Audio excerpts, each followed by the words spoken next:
That's right, giving you a first look at my first PC build.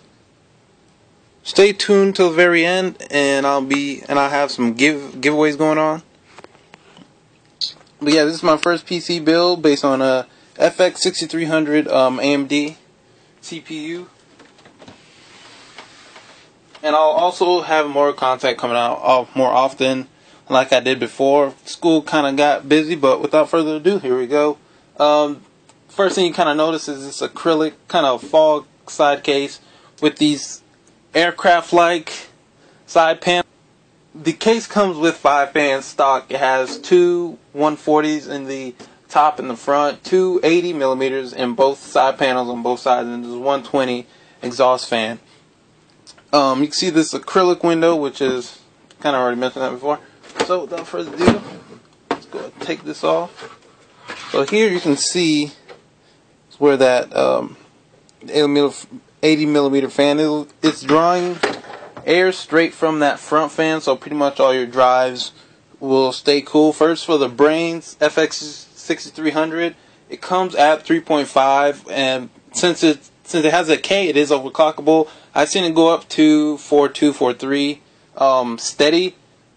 Pretty much just like the difference visually between AMD and Intel CPUs. Just the visual difference is AMD has the pins directly on the CPU, and Intel CPUs have the pins on the motherboard. Pretty much the only visual difference. For cooling, I have a Cooler Master Hyper 212 Evo. This is the kind of the newer version from the Plus. The only difference is better contact between the CPU and the copper heat pipes. I also got a Cooler Master 120 Super Quiet or something like that cooler to do push-pull config from bottom top. Pretty idle. I get about 30 degrees, so that's really good. I haven't tried to overclock it, but I will in the future.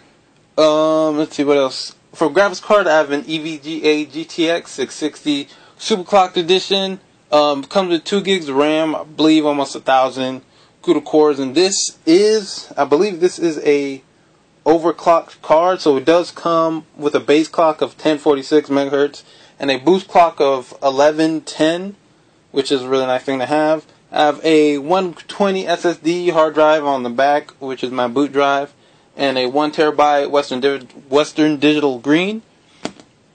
Power supply of a CX600M.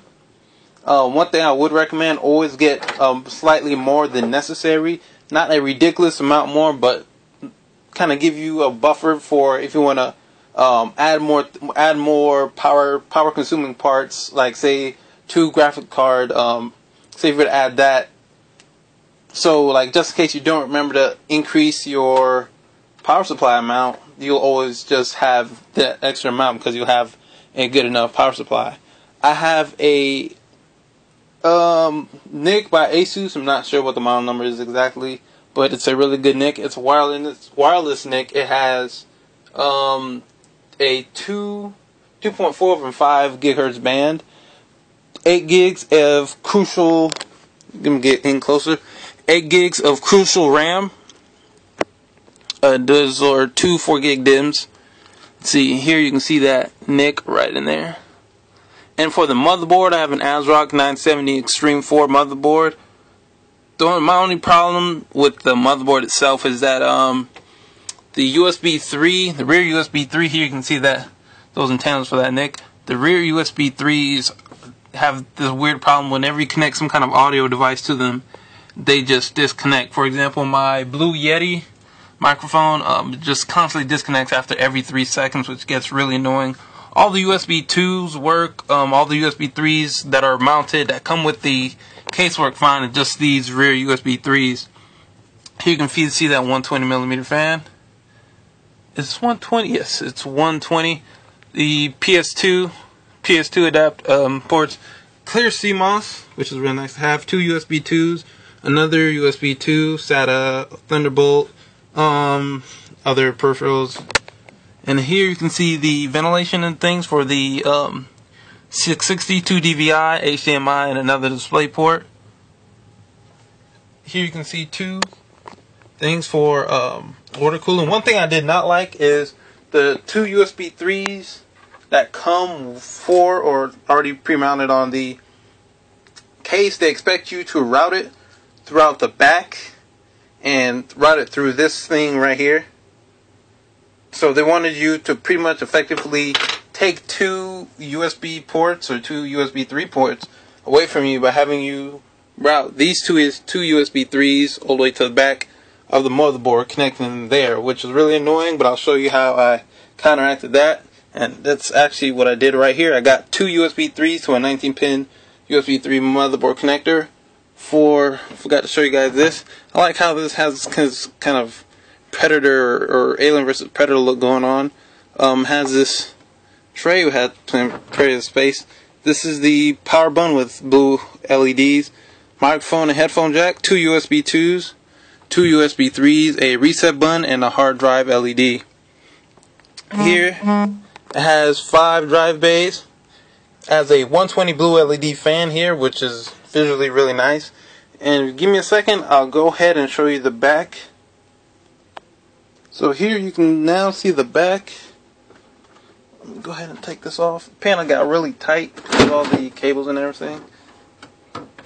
Alright, so how I counteracted those two USB 3s go around to the back.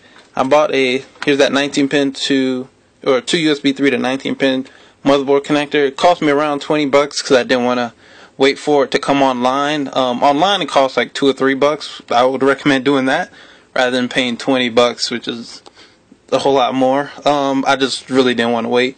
120 SSD. That's the Evo, which is ridiculously fast. I have Windows 7 Ultimate or Extreme. Ultimate, I'm pretty sure it's Ultimate. Boots up within 20 seconds, which is extremely well. Here's that mount for the Evo. Make sure you kind of watch videos on how to mount that properly. Yeah, as far as cable management, not the best, but I do have some tie downs going on. It has plenty of tie downs all around here. I have a few ties here. I just use a few twists here because I didn't want to, or they weren't ties in that area. So kind of jimmy rigged this because if I moved it over slightly, this would be erased and it would be extremely hard to put the side panel back on. Back up slightly. Give you guys a full look. Alright, and I'll show you how it looks when it's powered on. One thing I did forget to mention was that the 970 Extreme 4 does have onboard power reset switches and also a debug LED right here. This is the South Bridge. I'll give you a look at that. Has a few heat sinks. Besides the rear USB 3, this motherboard has pretty much everything that I need. Another thing I would recommend is all these fan headers right in here. Try to, if possible, try to get those on before you put your Cooler Master, if you were to put that in, because I have large and average hands, so it became extremely difficult to kind of squeeze my hands in there. Supports up to 64 gigs of RAM. So yeah, let me show you how it looks when it's powered on.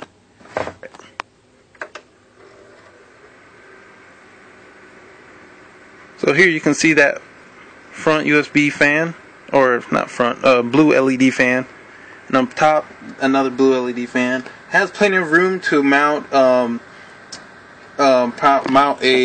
water cooler. Like say if you want to mount a H100i, it has plenty of space. You can mount two 120s or two 120s or two 140s up top, and you can also mount a 120 and 140 millimeter fan down here. And below this is also a filters for this 120, and also behind all these bays right here, there's filters behind each one of them. So this fan is great for airflow, air circulation. It's just absolutely fantastic. And then here's the top look, that Predator look. So if I were to get two blue LEDs, this thing would look absolutely beastly. Then here's that front.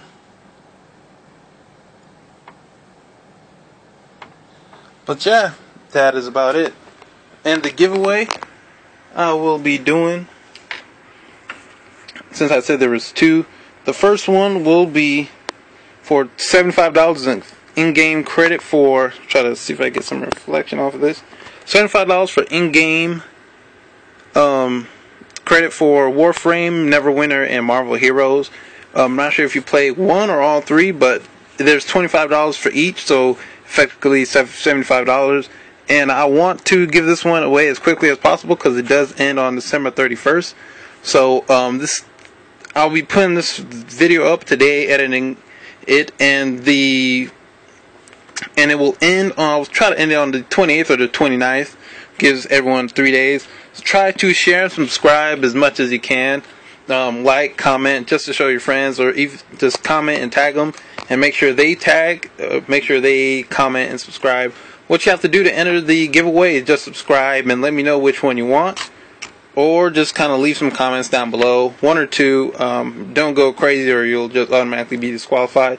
The second one will be downloads for Splinter Cell Blacklist and Assassin's Creed Black Flag, all for the PC, and these are all, this one ends February 28th. So yeah, all you gotta do is leave a comment down below which ones you guys would like.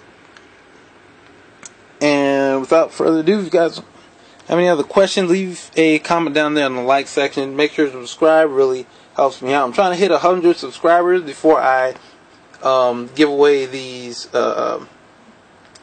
prizes. But I know you guys can help me out and do that. So I'll catch you guys next time.